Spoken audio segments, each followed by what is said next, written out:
You click to find out why a bulletproof Honda could cost you thousands, and you're in the right place.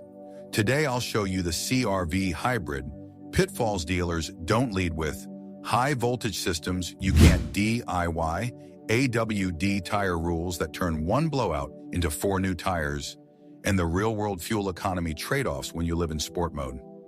Before you sign for that dirt-cheap SUV, see how maintenance access, hybrid complexity, and flood risk can flip a bargain into a budget breaker. Stay and learn what to plan for so you don't pay for surprises later. Before we move on, please take a moment to subscribe to the channel and like the video. You've heard the 2.0 liter is rock solid, so why do owners still see repair orders with commas? Because the engine's only half the story. Honda wrapped that trusted 4-cylinder with a high-voltage ecosystem that lives by different rules. The mechanical bits chug along.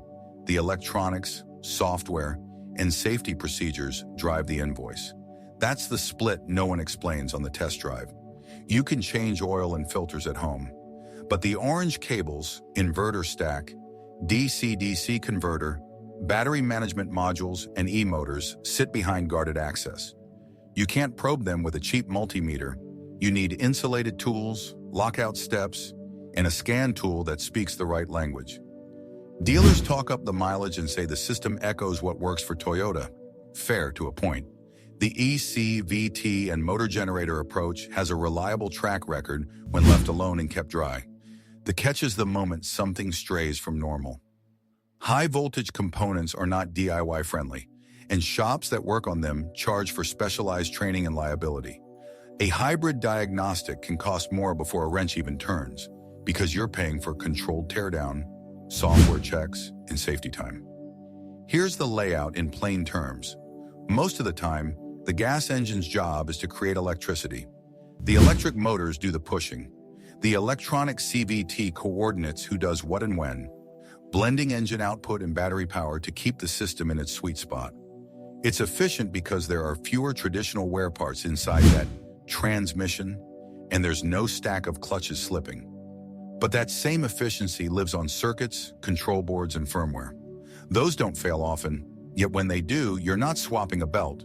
You're booking a technician with high-voltage certification. Warranties help, up to a point. Hybrid batteries are typically covered well beyond the basic powertrain term, and many last a long time in normal climates.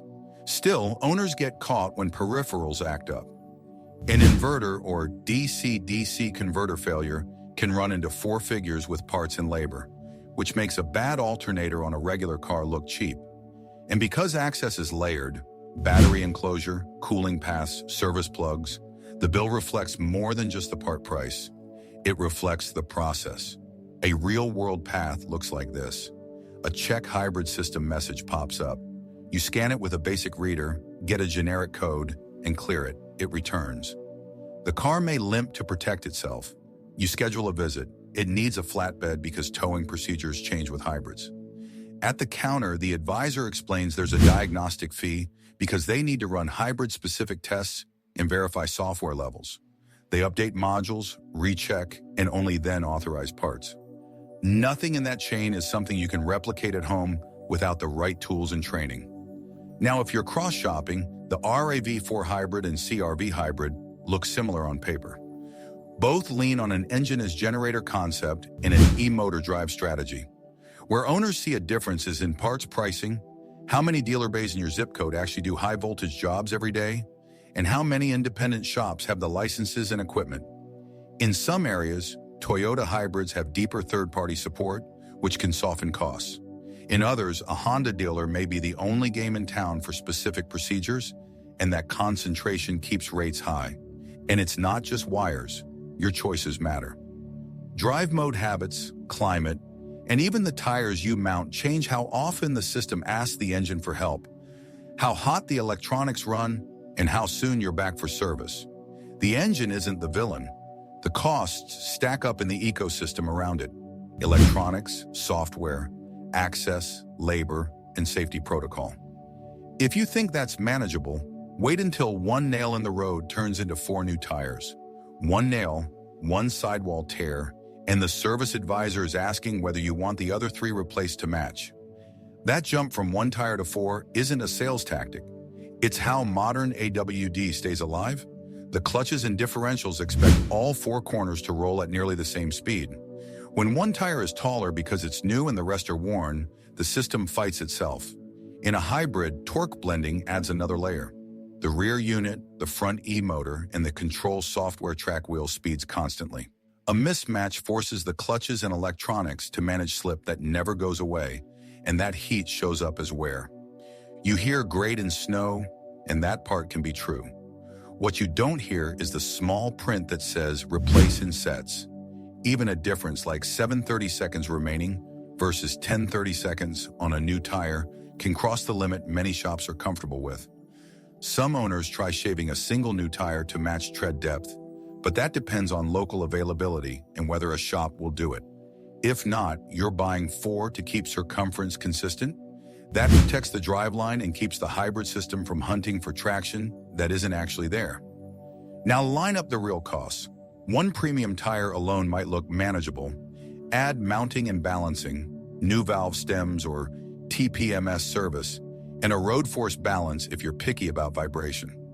If alignment was already marginal, the shop will push for a full 4-wheel alignment to keep the new set from scrubbing off in a few months. Some service departments also recommend a check of the rear drive unit fluid when an AWD system has seen heat or binding episodes, similar to what you'd hear with Haldex-style units, and that's another line item. By the time you finish, the receipt reads like a small suspension overhaul. Why the strict rules? Automaker guidance and industry standards set tight limits on circumference variance for AWD. Many manuals and service bulletins warn against mixing tread depths beyond a small threshold, with the goal of preventing constant clutch slip and differential strain. Tire shops mirror that advice because they see the comebacks. It's cheaper to sell a set today than to face a burned clutch pack a season later. The hybrid software doesn't negotiate with a mismatch either. It flags wheel speed deltas and can dial back torque in ways you feel as hiccups or noise. Let's talk modes. Sport mode wakes the throttle and holds RPM. It also burns more fuel. If you live in sport, you won't see the 40+ mpg numbers on the window sticker. That shows up in your monthly fuel bill and in how often you're at the service lane for engine oil changes and tire rotations. Harder launches add shear to the driveline and ask more from the E-motors, so any minor mismatch or alignment flaw becomes obvious fast. Higher ride height helps in storms, but hybrids don't like water in the wrong places. High voltage components and battery vents aren't designed for submersion. Drive through deep water and you risk costly damage that goes beyond normal maintenance. Then you're into post-storm inspections, drying procedures, and insurance calls that can spiral if the adjuster sees water near the electrical system.